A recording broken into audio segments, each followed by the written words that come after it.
pourquoi je fais ça? Pourquoi je fais ça? Parce que je suis mal à l'aise, parce que c'est le début de la vidéo. Et oui, même après 6 ans de vidéo, je suis mal à l'aise devant la caméra. Pendant les 3 premières secondes. Parce que, n'empêche que, même si t'as pris l'habitude, je suis quand même en train de parler à 2 parapluies, une box et une caméra. Voilà. Sur une pile de carton.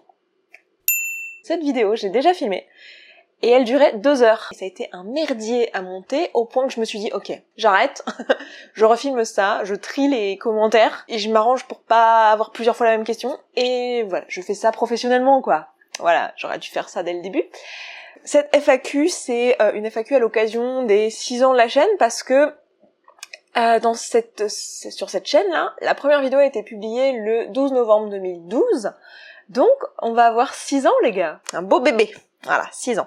Non, je suis très contente et je voulais vous remercier pour vos commentaires de manière générale sur cette chaîne depuis son début, tous les encouragements que je reçois sur tous les réseaux. Je dis partout, je ne suis pas vraiment sur Facebook. J'ai des groupes Facebook privés pour les coachés avec qui je travaille, mais j'ai pas de groupe Facebook et d'ailleurs, il y aura une des questions là-dessus, on va en parler.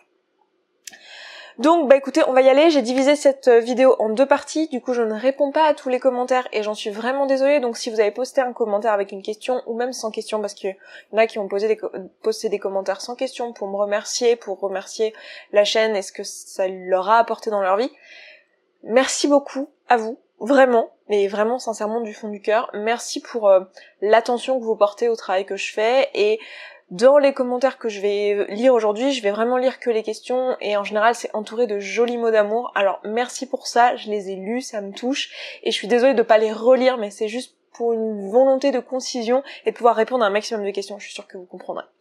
Donc voilà, j'ai décidé de diviser cette vidéo en 2 parties, c'est pour ça que là vous avez une vidéo un samedi, alors que normalement je publie le dimanche et le mercredi, parce que vous aurez cette FAQ en 2 parties, samedi et dimanche ce week-end, pour pouvoir avoir toutes les réponses. Et j'ai décidé dans une première vidéo de répondre plutôt aux questions conseils / coaching, enfin des questions où vous me demandez de l'aide sur une situation précise, et dans l'autre vidéo, dans la deuxième partie, je vais plutôt répondre aux questions un peu random, les questions sur ma vie, les questions sur YouTube, sur le boulot et tous ces trucs-là.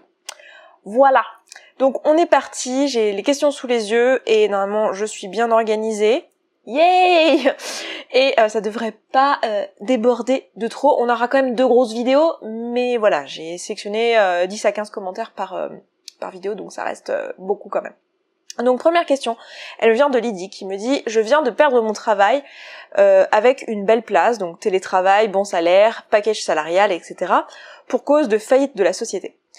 J'ai moins de 30 ans et mon bac L comme seul diplôme. Ma question est la suivante, comment rebondir après cela ?» Ce que j'ai envie de te dire, là, vraiment, le premier truc qui me vient, c'est en fait, là, tu n'as pas perdu ton travail, tu viens d'avoir la plus belle opportunité de ta vie, en fait. Et il vient de t'arriver la plus belle chose qui pouvait t'arriver, c'est-à-dire que là, t'étais dans une tellement belle place qu'en fait, tu n'en serais jamais sorti pour réaliser ton rêve, qui est en fait de créer ton entreprise, de reprendre des études, etc. Donc, bah écoute, vois-le comme ça, c'est la plus belle opportunité de ta vie, donc saisis-la et réalise ton rêve. Voilà, et lance-toi, n'aie pas peur, lance-toi, fais-le, écoute tes tripes, sur ce coup-là, écoute tes tripes, écoute pas ce qu'on va te dire autour, où tout le monde va paniquer, va te dire « il faut que tu retrouves vite du boulot » et tout. Prends ton temps. Peut-être que effectivement il faudra que tu trouves un boulot pour pouvoir manger, payer ton loyer, etc.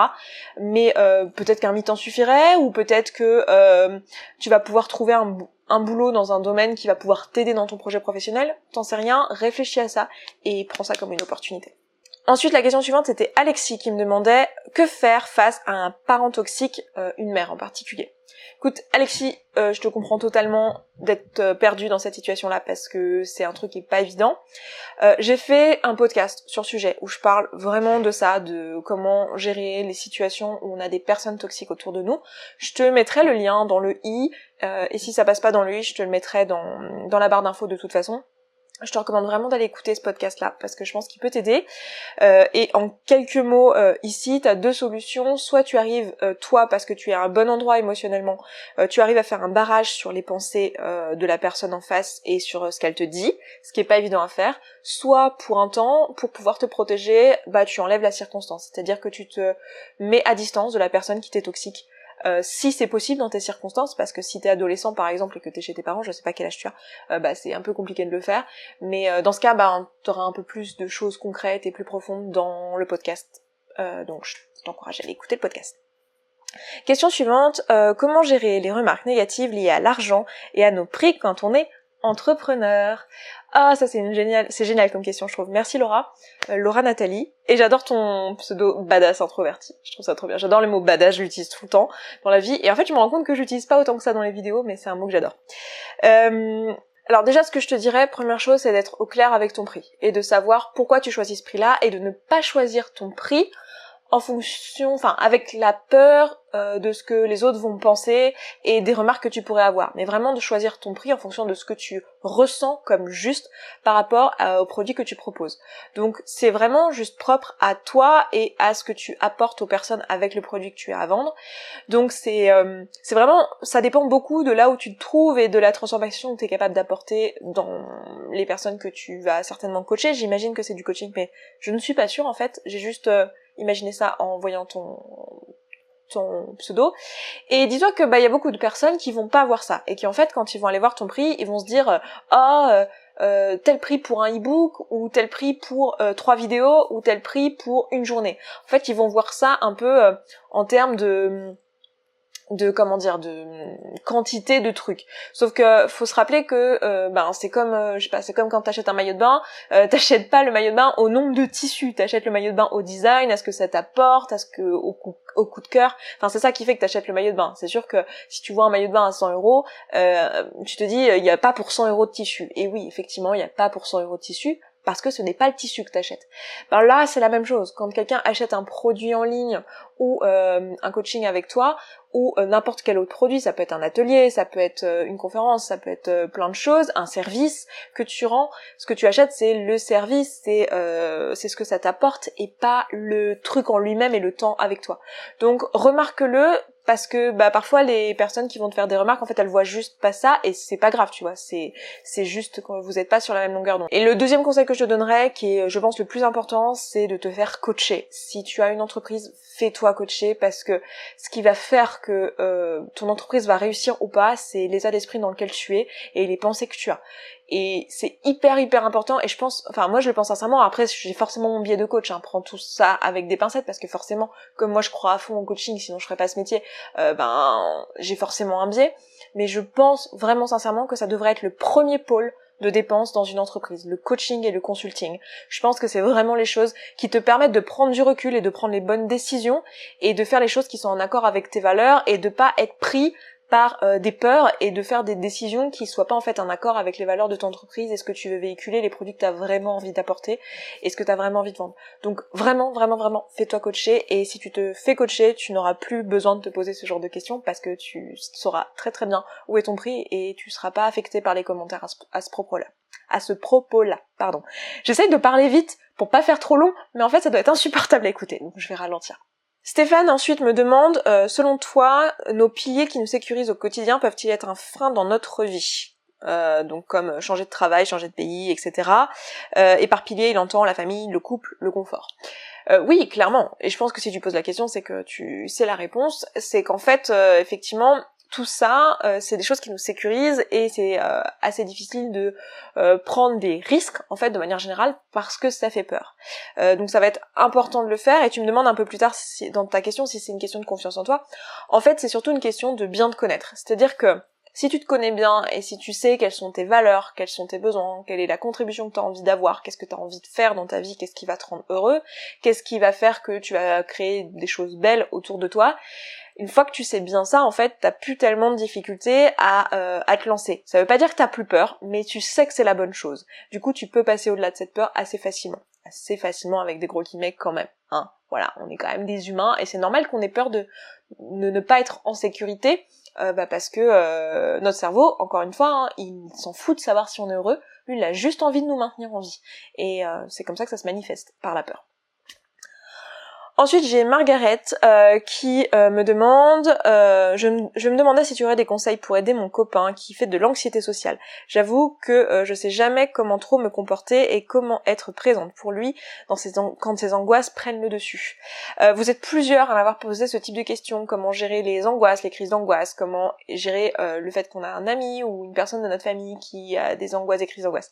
J'ai sélectionné ton commentaire parce que c'était trop mignon que tu me dis c'était la première fois que tu commentais sur une vidéo YouTube. Donc écoute, voilà, tu fais un truc en grande pompe puisque c'est ton premier commentaire et en plus tu es dans une FAQ, donc je trouve ça trop cool et merci pour ton commentaire. Et bref, j'avais dit que je disais pas merci. Ah, ça y est, je recommence. Et alors, je ne sais pas personnellement quoi donner comme conseil. Je dirais, première chose, s'assurer que la personne, ou si c'est toi, ben toi, est vu un professionnel de santé et que tu te fais accompagner parce que l'angoisse et l'anxiété sociale, c'est réellement quelque chose d'ordre psychologique et qui nécessite le suivi d'un professionnel. Donc je pense que déjà ça serait la première chose. Et la deuxième chose, ça serait de ouvrir le dialogue avec la personne concernée et si c'est vous, que vous ouvriez le dialogue avec les personnes autour de vous qui vous côtoient pour savoir qu'est-ce qu'il faut faire et comment agir et comment se comporter dans ces situations-là. Une chose qui peut t'aider, Margaret, et peut-être vous si vous êtes concerné aussi par cette question, c'est d'aller regarder ce qui se fait sur YouTube parce qu'en fait il y a plusieurs personnes qui sont concernées par les crises d'angoisse et ce genre de choses qui ont fait des vidéos pour parler de ce sujet-là et pour dire comment les proches devraient se comporter dans cette situation et donner des conseils. Et je pense qu'ils seront plus à même à répondre à votre question que moi, dans la mesure où je ne suis pas directement concernée par les crises d'angoisse, même si j'en ai déjà fait, mais je suis pas, disons que c'est pas quelque chose de récurrent chez moi. Et j'ai des personnes dans mon entourage qui en font, mais je sais pas, je suis pas à l'aise avec le fait de donner des conseils. Je pense que c'est plus de la part de quelqu'un qui est angoissé que les conseils peuvent venir. Je trouve que c'est plus à propos et ce sera, moi je vais juste répéter ce que j'ai entendu et de la part de ces personnes-là et je trouve que ça a moins de valeur qu'aller voir directement ce que disent ces personnes-là. Donc ce que je vais faire, c'est que je vais faire une petite sélection de vidéos que je trouve bien sur le sujet et je vous les mettrai en barre d'infos. Pas juste les crises d'angoisse, mais aussi tout ce qui est des sujets comme ça sensibles où des personnes autour de vous ont des troubles et voilà comment se comporter dans ces cas-là. Lucie Beauté me dit « Tes vidéos m'ont beaucoup apporté sur le poids et les notions autour de ça, les émotions, les hormones, mais pas de déclic. Tout ça est intellectualisé mais pas mis en pratique. Des conseils pour passer au concret. » Alors, du concret, il y en a plein en fait dans toutes les vidéos que je te propose. Je t'ai proposé par exemple le jeûne intermittent, l'arrêt du sucre, la mise en place des flots de pensée. Mais oui, les vidéos sont vachement intellectualisées parce qu'en fait, la réalité des choses, c'est que, la raison pour laquelle tu n'arrives pas à perdre du poids si c'est ton but, ou la raison pour laquelle tu n'arrives pas à ne plus manger contre ton plein gré et à ne plus penser et obséder à propos de la nourriture, c'est pas parce que tu sais pas ce qu'il faut faire en fait. Tu sais déjà qu'en fait il faut manger équilibré, sain, qu'il faut se préparer ses repas, qu'il faut faire du sport régulièrement, qu'il faut pas manger des trucs hyper transformés, etc. et qu'il faut manger des aliments entiers. Tout ça tu le sais en fait, t'as pas besoin de moi, t'as même pas besoin de ma chaîne pour savoir tout ça. Ok, peut-être que mieux comprendre les hormones, comprendre l'intérêt du jeûne intermittent, c'est des outils, c'est des choses qui peuvent t'aider, mais en réalité le vrai problème c'est plutôt que en pratique tu le fais pas. Et c'est pas du tout que je suis en train de te dire que t'as pas de volonté, etc. Absolument pas, je le crois pas une seule seconde, c'est pas ça le problème. Le problème c'est que t'as des pensées là-haut qui te bloquent et qui t'empêchent de passer à l'action. Et ça, il y a qu'un seul moyen, c'est que t'ailles chercher quelles sont ces pensées et que tu les lèves, et que tu les débloques, et que t'essayes de comprendre pourquoi, là tu penses que pour toi c'est pas possible. Et ça, soit tu arrives à le faire seul en écoutant tous mes podcasts, en regardant toutes mes vidéos, parce que je te propose dedans plein de levées de pensée, plein de leviers. Par exemple, dans la vidéo sur le jeûne intermittent, je t'enlève quelques croyances limitantes comme oui, mais le petit déjeuner c'est le repas le plus important de la journée, ou si je ne mange pas, je vais avoir faim et ça va être super grave, ou la faim c'est très problématique. Tout ça c'est des croyances limitantes qu'on a tous à propos de la santé, du surpoids, etc. que je te lève dans cette vidéo, et je le fais régulièrement dans les vidéos. C'est tout ce que je fais en fait, c'est beaucoup de ce que je fais. C'est-à-dire que j'essaye de coacher au maximum sur des croyances limitantes qui sont partagé par beaucoup de monde. Et ça te permet d'avancer, par exemple, toutes les choses sur les émotions, etc. Après, si t'as des croyances persistantes qui te sont propres, la seule façon que tu as de les lever, c'est d'aller faire des flots de pensée pour en prendre conscience et te rendre compte qu'en fait ces croyances-là, elles te limitent. Et si toute seule t'y arrives pas, tu peux aller te faire coacher par quelqu'un qui va pouvoir justement t'aider à lever ces croyances-là. Moi, c'est le boulot que je fais. Sinon, ce que je peux te proposer, et ça tombe très bien, comme ça, je vous en parle rapidement dans cette vidéo, tu peux venir en atelier. Je crée des ateliers régulièrement, j'en ai fait 4 cette année, et l'année prochaine je refais une tournée d'ateliers, donc je viens d'ouvrir les dates, donc allez voir, vous avez été nombreux à me demander Marseille, Nantes, Bruxelles, Genève, tout ça, et je vais passer dans toutes ces villes-là, donc allez voir ça. Sachant que l'atelier est pas tout à fait le même que l'année dernière, je l'ai beaucoup amélioré, j'ai beaucoup réfléchi à comment faire pour faire un suivi derrière, donc c'est pas le même, ça va être encore plus puissant, et le but de l'atelier, c'est pas de vous apporter des informations que vous pourriez trouver dans des livres ou sur internet. Le but de l'atelier, c'est de vous lever ces fichues croyances que vous avez à propos de vous, et qui vous empêchent d'avancer. Moi, je vous coach, donc c'est ça que je vais faire pendant 2 jours avec vous, et c'est ça qui, à mon avis, peut t'aider, Lucie, et si... Enfin, tu peux aussi faire ce travail toute seule, à condition d'appliquer les outils que je te propose, et que visiblement tu ne vois pas, mais ils sont là. Ensuite, j'ai Méli-Mélo qui suit ma chaîne depuis super longtemps, donc merci pour ton commentaire. Ah non, je disais pas merci, ça va être compliqué. Ça va être compliqué. Tu penses qu'il serait plus malin de convaincre les gens de devenir vegan en utilisant l'argument écologique ou santé plutôt que l'argument de la souffrance animale? Même si tu as mis des guillemets, en fait, je suis pas forcément la meilleure personne pour répondre à cette question-là parce que je pense pas qu'il faille convaincre les gens de devenir vegan. Et je pense pas que ce soit la bonne démarche. Je suis pas du tout en train de te dire que faut juste montrer l'exemple et que c'est pas bien de rentrer dans le débat et d'essayer de convaincre les gens. C'est juste que je sais pas, c'est juste pas dans mes valeurs en fait. Alors, je dis pas que c'est une mauvaise chose, je dis pas que c'est pas bien de le faire, mais c'est pas dans mes valeurs, donc si tu veux, j'ai pas de conseils à te donner, c'est-à-dire que j'ai un réel problème dans mes valeurs à moi avec l'idée de manipuler l'opinion des autres. Et je sais qu'on le fait, je sais qu'on se manipule tous les uns des autres, parce que c'est comme ça, on est des humains et on propose des idées aux autres, ne serait-ce qu'en exprimant les nôtres, et du coup, forcément, ça influence. Je sais, j'en ai conscience. Mais disons que chercher des stratégies pour le faire volontairement, ça me fout mal à l'aise parce que c'est pas dans mes valeurs. Donc l'idée de faire les choses dans le but de convaincre les autres autour de soi, j'aurais pas vraiment de conseils à te donner. Tout ce que je peux te dire, c'est que j'ai pu voir dans la pratique qu'effectivement la cause animale était moins percutante pour la plupart des gens que les arguments de santé et écologiques, mais j'ai pu aussi constater que juste ne pas faire chier les gens avec ça et vivre ta vie et montrer que tu es une personne normale, c'était aussi le truc le plus convaincant, même si c'était pas volontaire et même si c'était pas, dans mon cas, c'était pas dans une volonté de convertir les gens autour de moi vegan, mais je peux me rendre compte et constater que j'ai une influence certaine sur, en tout cas, les personnes proches de moi dans ma vie, qui quasi sans exception, ont au moins ralenti leur consommation de viande en étant en contact avec moi, ne serait-ce que ça, sans que ce soit volontaire, tu vois. Donc écoute, suis ton intuition là-dessus et assure-toi que tu agis selon tes valeurs. Ensuite, il y a Red Virginia, qui elle aussi est quelqu'un qui commente très très souvent, merci d'ailleurs pour ça, qui me dit comment prendre du recul quand une personne qui nous est la plus chère et qu'on ne veut pas quitter n'est pas du tout adepte de la psychologie et ne comprend pas, n'accepte pas la différence entre les entre les faits et les pensées émotions. Comment garder notre position ferme quand on finit par comprendre les raisons qui poussent les gens à faire les choses et qui ne sont pas correctes, à faire des choses qui ne sont pas correctes.